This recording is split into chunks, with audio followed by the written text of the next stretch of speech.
General. ठीक है, general हमारा कंप्लीट हो चुका है, उसमें ऐसा और कुछ नहीं है, आपके पास प्रैक्टिस मटेरियल है। अगर उसमें कभी कोई डाउट आता है, कोई टॉपिक समझ में नहीं आता है, कोई एंट्रीज आप क्वेश्चन कर रहे हो, क्वेश्चंस में डाउट आ रहे हैं, it's free up to you कि आप जब मर्जी उस क्वेश्चन को करो। समझ में नहीं आ रहा है उसको मार्क कर लो, लिख लो और मुझे बता दो सर ये क्वेश्चन मैंने किया था, समझ में नहीं आया, फिर मुझे इसका आंसर नहीं समझ में आ रहा, एंट्री क्या होगी बता दो मुझे, वो हम कर लेंगे। ओके, नेक्स्ट टॉपिक जो हमारे पास है दैट इज कैश बुक। अब कैश बुक एग्जैक्टली टॉपिक क्या है हमारे पास? कैश बुक के अंदर अगर मैं बात करूं, कैश बुक एक ऐसा टॉपिक है जहां पे आपको ना रिकॉर्डिंग ऑफ ट्रांजेक्शन्स जो कैश में होती हैं केवल उनको ही हम लोग यूज करेंगे। तो इन दिस चैप्टर हम क्या पढ़ेंगे? In this chapter we will record all cash transactions. But एक चीज ध्यान देने वाली क्या है, वो ट्रांजेक्शन्स रिलेटेड टू बिजनेस होनी चाहिए। मतलब ऐसा कोई भी ट्रांजेक्शन जो कैश में हुआ है एंड उसका कनेक्शन बिजनेस से है, ठीक है, वो रिकॉर्ड होगी ही होगी आपकी। ब्रैकेट में एक पॉइंट लिख रहा हूं मैं यहाँ पे, sorry, that is irrelevant to period. मतलब वो किसी भी साल से कनेक्ट करता हो, चाहे वो इस साल का हो, चाहे वो अगले साल का हो, चाहे वो पिछले साल का हो, अगर वो ट्रांजेक्शन कैश में है आपका, that means it will be recorded in your cash book. ठीक है, ओके। नेक्स्ट पार्ट आता है कि अब आप कैश बुक की बात करते हो तो कैश बुक को कितने पार्ट्स में डिवाइड किया गया है। ठीक है, तो हम लोग देखेंगे यहाँ पे टाइप्स ऑफ कैश बुक। तो टाइप्स ऑफ कैश बुक में सबसे पहला जो मेरे पास निकल के आता है वो है मेरे पास, जिसे हम बोलते हैं simple cash book.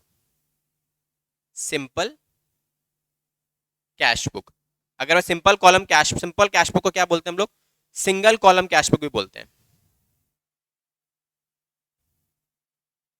Single column cash book. Okay, next part जब हम रिकॉर्ड करेंगे, नेक्स्ट में क्या आएगा आपका, हम यहाँ पे डबल कॉलम कैश बुक भी आती है मेरे पास। अब second type, double column cash book. ठीक है, सिंगल कॉलम कैश बुक में क्या क्या मिलता है आपको? ओनली कैश ट्रांजेक्शन्स, केवल और केवल कैश में होने वाली ट्रांजेक्शन्स को ही रिकॉर्ड किया जाता है। लेकिन अगर इसकी बात करें डबल कॉलम कैश बुक में, डबल कॉलम कैश बुक में कौन कौन सी ट्रांजेक्शन्स रिकॉर्ड होती हैं? Both cash and banking transactions, आप दोनों ही ट्रांजेक्शन्स को यहाँ पे रिकॉर्ड करोगे। ठीक है, तो both type of transactions are going to record in that kind of cash book. Okay, तो डबल कॉलम और सिंगल कॉलम क्लियर है? ठीक है। अब एक पॉइंट आता है कि सर इस चैप्टर के अंदर कुछ चीजें भी हैं जो ध्यान रखनी होती है, जैसे मैंने हर चैप्टर में बताया आपको कि कुछ चीजें आपको ध्यान रखनी पड़ती हैं, वैसे ही इस चैप्टर में भी एक चीज आपके पास है जिसे हम बोलते हैं नोट। में लिखेंगे आप, इग्नोर ऑल क्रेडिट ट्रांजेक्शन्स। अगर कोई ऐसी ट्रांजेक्शन्स है जो उधार में है तो उसे आप क्या करोगे? इग्नोर कर दोगे, मतलब उसकी रिकॉर्डिंग यहाँ पे नहीं होगी। Reason, because it does not involve any kind of cash और अ बैंक। तो किसी भी तरीके की ट्रांजेक्शन यहाँ रिकॉर्ड नहीं होती है। एक और रीजन है इसका, क्योंकि उधार वाली ट्रांजेक्शन को रिकॉर्ड करने के लिए एक सेपरेट चैप्टर है हमारे पास जो इसके जस्ट बाद आता है, जिसका नाम है सब्सिडरी बुक्स। आपने उधार में माल परचेज किया, बेचा उधार में, वो सब वहीं रिकॉर्ड होगा आपका सेपरेट बेसिस पे। इसमें केवल और केवल क्या रिकॉर्ड करेंगे हम लोग? केवल कैश ट्रांजेक्शन्स। अब कैश में आपका कैश वाला कैश भी आएगा और बैंकिंग ट्रांजेक्शन्स भी आती हैं आपकी, लेकिन कैश ट्रांजेक्शन्स कहाँ मिलेंगी आपको? सिंगल कॉलम कैश बुक या फिर सिंपल कैश बुक। और डबल कॉलम में आपको दोनों तरीके की ट्रांजेक्शन्स देखने को मिलेंगी, बैंक वाले भी और वाले भी। ठीक है, चलो जी, अब एक काम करते हैं छोटा सा, इतना लिख लो फिर स्टार्ट करते हैं आगे।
हो गया?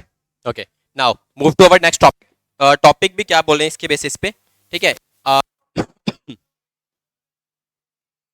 फॉर्मेट की बात करते हैं बेसिकली। अब आपने तो ये तो देख लिया कि भाई क्या क्या हम काम करते हैं, कैसे कैसे कैश बुक्स को प्रिपेयर किया जाता है। अब अगला पार्ट मेरे पास क्या आता है कि अब सर ये बताओ कि इसको बनाते कैसे हैं, क्योंकि अकाउंट्स आपका कंप्लीटली प्रैक्टिकल बेस चलता है।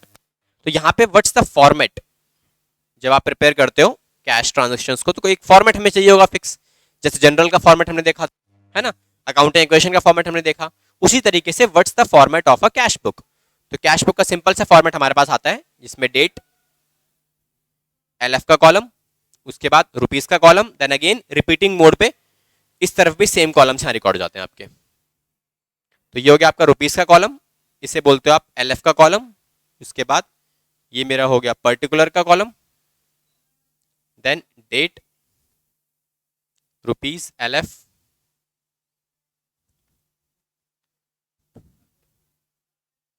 तो it's a debit side, it's a credit side. तो अगर मैं बात करूं कि भाई ये मेरा सिंपल फॉर्मेट है कैश बुक का, जब भी आप कैश बुक बनाओगे तो किसकी बुक से बना रहे हो आप, उसका नाम लिखोगे पहले आप in the books of, company का नाम क्वेश्चन आपको मेंशन करके दे देगा, X Y Z limited, ABC limited, जो भी होगा उसका नाम आप मेंशन कर लोगे। And then you have to make a heading कि आप ये अकाउंट जो है वो बेसिकली क्या है, दैट्स अ कैश बुक। तो ये बन गया हमारे पास। अब इसमें पॉइंट आता है कि आप जब रिकॉर्डिंग करोगे तो कैसे करोगे, दिस इज अ प्लस वाली side, this is a negative side. ये आपको लिखना नहीं, समझने के लिए बता रहा हूं कि अगर आपका पैसा आता है तो यहां रिकॉर्ड होगा, जाता है तो यहां रिकॉर्ड होगा। तो ये मेरी हो गई रिसिप्ट साइड, और ये मेरी क्या हो गई, पेमेंट साइड। ठीक है। तो अगर पैसा आपको लगता है कि भाई किसी भी ट्रांजेक्शन से आपको लगता है पैसा आ रहा है, you should record that on the debit side. अगर पैसा आ रहा है तो क्रेडिट पे रिकॉर्ड करोगे। अब ये आता है भाई कि सर आप मरवा रहे हो कि भाई डेबिट साइड पे डाल दो रिसिप्ट आ रहा है, क्रेडिट साइड पे डाल दो पेमेंट आ रहा है, तो क्यों डाल दे भाई, what's the concept behind this. हमने स्टार्टिंग से कॉन्सेप्ट की बात की है, तो इसके पीछे क्या लॉजिक है ना। कैश बुक बेसिकली क्या रिकॉर्ड कर रहा है, कैश बुक क्या रिकॉर्ड कर रहा है, कैश को रिकॉर्ड कर रहा है ना। कैश हमारे लिए क्या है, बिजनेस में एक तरीके का एसेट्स है। ओके, जब कैश एसेट्स है तो एसेट्स के अंदर हमारा जो डिफॉल्ट बैलेंस होता है वो क्या होता है, डेबिट। अब अगर एसेट्स बढ़ेगा तो क्या होगा, डेबिट, घटेगा तो क्या होगा, क्रेडिट। ऑन दैट ये होता है आपका। तो डेबिट साइड पे आप तो प्लस उसके हिसाब से, और वो रूल्स एंड प्रिंसिपल्स हम लोगों ने ऑलरेडी पहले कवर कर लिए थे जब बेसिक कॉन्सेप्ट्स हम लोगों ने पढ़े थे, rules of debit and credit, वो उसी के बेसिस से बनता है ये। क्लियर, ठीक है। तो ये हमारा फॉर्मेट है, फॉर्मेट प्रिपेयर करो, फिर इसके बाद क्वेश्चंस देखते हैं, फिर स्टार्ट करेंगे आगे।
ओके, आपका फॉर्मेट प्रिपेयर्ड है, तो हमने लिख भी लिया already. Now we can start our questions. ठीक है, एक सिंपल क्वेश्चन से स्टार्ट करेंगे, जस्ट अ बेसिक क्वेश्चन। तो अपने प्रैक्टिकल क्वेश्चंस निकालो और उसमें सिंगल कॉलम कैश बुक का फर्स्ट क्वेश्चन निकालो एक बार। वो बिल्कुल बेसिक क्वेश्चन होगा एकदम आपका।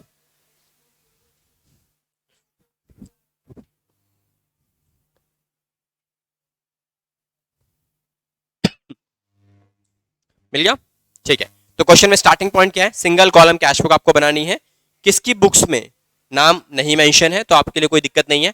आपको क्वेश्चन क्या बोल रहा है, क्वेश्चन सेज दैट कि आप सिंगल कॉलम कैश बुक बनाओ। तो पहला काम क्या करना है आपको, सिंपल प्रिपेयर अ फॉर्मेट। तो क्वेश्चन में आप लिखोगे इन द बुक्स ऑफ, किसकी बुक्स है ये। अब क्वेश्चन में नाम तो आपको मेंशन नहीं है तो कोई दिक्कत नहीं, you can use a dashes. तो फॉर्मेट हमारा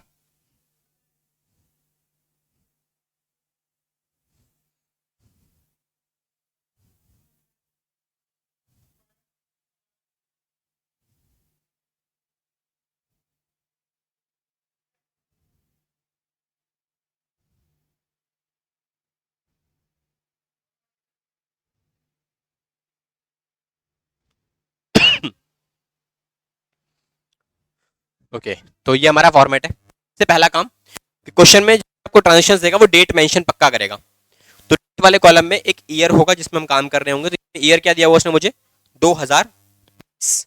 तो यहाँ आप लिखोगे डेट वाले कॉलम में सबसे पहले year, both side 2020। Okay, now what about the first transactions. अब अगर फर्स्ट ट्रांजेक्शंस देखें तो क्या बोल रहा है ये, कह रहा है फर्स्ट मई को कमेंस बिजनेस विथ कैश। आपने बिजनेस स्टार्ट किया में कितने रुपए लगाए, 25,000। तो आप ये बताओ बिजनेस में पैसा आएगा या जाएगा, तो इट मींस पैसा इंक्रीज करेगा। तो आप यहां रिकॉर्ड करोगे फर्स्ट ऑफ मई, कितना अमाउंट, 25,000। ये जो पैसा इंक्रीज किया वो किस वजह से, क्योंकि जो पैसा बिजनेस में आता है उसे हम क्या लिखते हैं, कैपिटल बोलते हैं। जब आप बिजनेस स्टार्ट करते हो इनिशियल लेवल पे तो उस पैसे को कैपिटल के नाम से रिकॉर्ड किया जाता है, तो यहाँ कैपिटल लिखोगे आप। उसके बाद third transaction, it says bought goods for cash. आपने 3 तारीख को कैश में सामान परचेज किया 10,000 रुपीज का। तो कैश में सामान परचेज करने से कैश पे क्या इंपैक्ट आएगा, कैश कम हो जाएगा। तो आप यहां लिखोगे 3rd ऑफ मई। और यहां क्या लिखोगे पर्टिकुलर्स में, 10,000 रुपीज जो रिड्यूस हुआ वो किस वजह से हुआ, गुड्स को परचेज करने की वजह से, जिसे हम रिकॉर्ड करते हैं by the name of purchase account. उसके बाद इसने पेड कार्टेज कैरेज। तो 3 तारीख को कैरेज पे किया, कैरेज पे किया तो अगेन कैश कम हो जाएगा 200 का। और यहां लिखोगे आप by carriage again 3rd of May. उसके बाद 4 तारीख को सोल्ड गुड्स फॉर कैश। आपने सामान बेचा कैश में, तो कैश रिसीव होगा, किस नाम से रिकॉर्ड होगा ये, टू सेल्स अकाउंट। क्योंकि सामान बेचेंगे, गुड्स बेचा है मैंने तो गुड्स में सेल्स ही आता है, कुछ और बेचा होता फिक्स एसेट्स तो उसका नाम आता। Okay, next receive from Ram on 10th। पैसा रिसीव किया मैंने, तो किससे रिसीव किया, तो यहां पे लिखोगे आप राम्स अकाउंट, राम से रिसीव किया इसलिए 1000 रुपीज का है। उसके बाद आपका कुमार, पेमेंट की है 2600 रुपए की शिव कुमार को। यहां पे आप नेम लिखोगे जिसको पैसा दिया गया है, शिव कुमार 2600 रुपए। ठीक है, तो ये सारी ट्रांजेक्शन हम लोगों ने रिकॉर्ड कर रखी हैं। उसके बाद 15 तारीख कैश सेल्स का मतलब आपने सामान बेचा है कैश में, तो 8,400। तो यहां क्या लिखोगे आप, to sales account on 15th of. Then 18 तारीख को purchase furniture for cash for office, office के लिए किया है तो पैसे दिए होंगे 18 तारीख को, तो बाय फर्नीचर। अमाउंट कितना, अमाउंट इसने मुझे बताया मेरा कितना है, ये 5,000 रुपीज का अमाउंट है। उसके बाद इसने बताया पेड फॉर एडवर्टाइजमेंट। आपने 20 तारीख को एडवर्टाइजमेंट के लिए पैसे दिए, तो यहां डाल देंगे हम लोग एडवर्टाइजमेंट, अमाउंट 500। देन 20 तारीख को लिखा है purchase goods from Mahesh on credit, record होगा नहीं, बिकॉज ये उधार में है इसीलिए रिकॉर्ड नहीं करेंगे। Then on 24th it says paid to Mahesh. आपने कुछ पेमेंट की है, तो पेमेंट किया तो पैसे कटेंगे, तो जब कभी भी पैसा कम होगा हमारा रिकॉर्ड होगा ऑन अ क्रेडिट साइड। तो महेश कितने दिए मैंने, यहाँ पे 4,000 रुपए मैंने पे किए। उसके बाद 25 तारीख को क्वेश्चन क्या था, पेड वेजेस। तो वेजेस इज एन एक्सपेंस, तो उसके लिए भी वेजेस साइड रिकॉर्ड करेंगे नाम से। देन 27 तारीख को क्वेश्चन कहता है रिसीव कमीशन। अब कमीशन रिसीव किया तो पैसा मिला, तो टू कमीशन 1500 रुपए। उसके बाद विड्रू फॉर पर्सनल यूज, आपने पर्सनल यूज के लिए पैसा विड्रॉ किया, निकाल लिया, तो निकाल लिया तो पैसा कम हो जाएगा। किस नाम से लिखते हैं उसे? Perfect, drawing. तो यहां लिखोगे आप बाय ड्राइंग्स अकाउंट।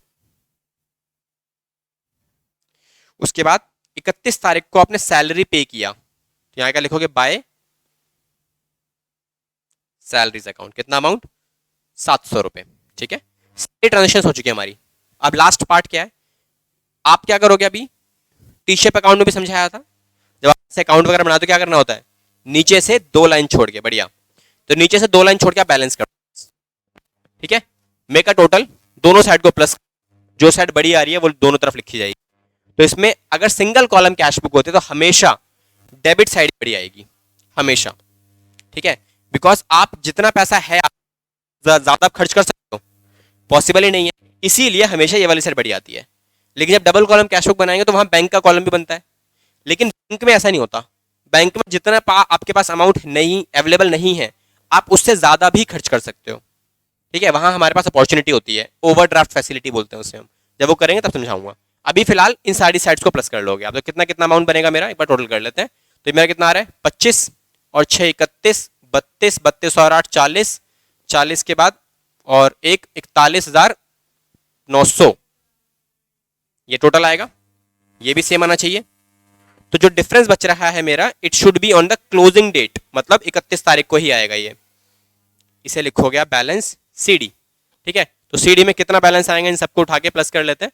तो प्लस करने के बाद जो वैल्यू बनेगी आपकी, उसको प्लस करो, इसमें से माइनस कर दो, you will get the main answer, that is 16,300 rupees.